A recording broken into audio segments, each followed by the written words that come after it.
Il dénonce la politique d'immigration du gouvernement. Des sans-papiers et des sympathisants ont décidé de se faire entendre en occupant l'église Saint-Joseph des Nations dans le 11e arrondissement de Paris. Ils se sont introduits dans la paroisse ce soir vers 19h. Ils ont été évacués rapidement par les forces de l'ordre. Ils étaient une centaine de personnes à dénoncer les rafles et la politique du chiffre du gouvernement. Ils soutiennent aussi d'autres sans-papiers. Eux ont été interpellés.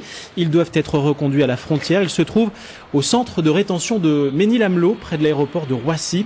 Certains d'entre eux auraient entamé une grève de la faim et de la soif, une information démentie par la préfecture. Cela nous amène au chiffre du jour, 25 000, c'est le nombre de reconduites à la frontière fixé par le gouvernement pour l'année 2007.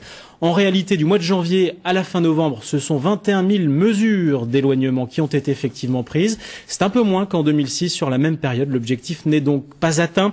Conséquence sur le terrain, les consignes sont fermes. Il ne faut pas relâcher l'effort. L'expression est tirée d'une note de la préfecture de Loire-Atlantique, une note adressée aux forces de l'ordre. Objectif atteindre les quotas avant lundi. Séverine Loger, Thierry Berco. Vivre dans la clandestinité, échapper au contrôle de la police, c'est le quotidien de cet homme récemment débouté de sa demande d'asile. En allant dans les marchés ou dans les magasins, d'aller faire des courses des enfants, on a peur de les accompagner à l'école pareil, d'aller les prendre pareil. Même ici, là où nous sommes présentement, des fois, moi je regarde par la fenêtre s'il n'y aura pas la voiture de police. Une peur de l'expulsion qui s'accroît de jour en jour, d'autant plus que la préfecture de Loire-Atlantique n'a pas atteint l'objectif fixé par Brice Hortefeux en septembre dernier. Dans une note interne adressée aux forces de l'ordre, le préfet écrit « Il faut poursuivre les interpellations, y compris pendant les derniers jours de l'année. Il faut atteindre 210 départs effectifs, il ne faut pas relâcher l'effort. » Ces mots sonnent comme une provocation pour les associations de défense des sans-papiers. Ce qui est complètement inhumain, c'est qu'on parle souvent de cas par cas, qu'on va regarder les dossiers, qu'on va régulariser certaines familles selon certains critères. Et finalement, là, on n'est plus du tout là-dedans. On est vraiment dans la politique du chiffre et de l'expulsion.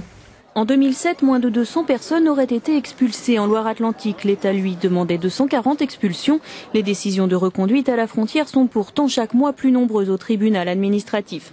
Mais ce qui est nouveau aujourd'hui, c'est que les associations ne sont plus les seules à dénoncer cette politique du chiffre. Certains syndicats de la police montent aussi au créneau.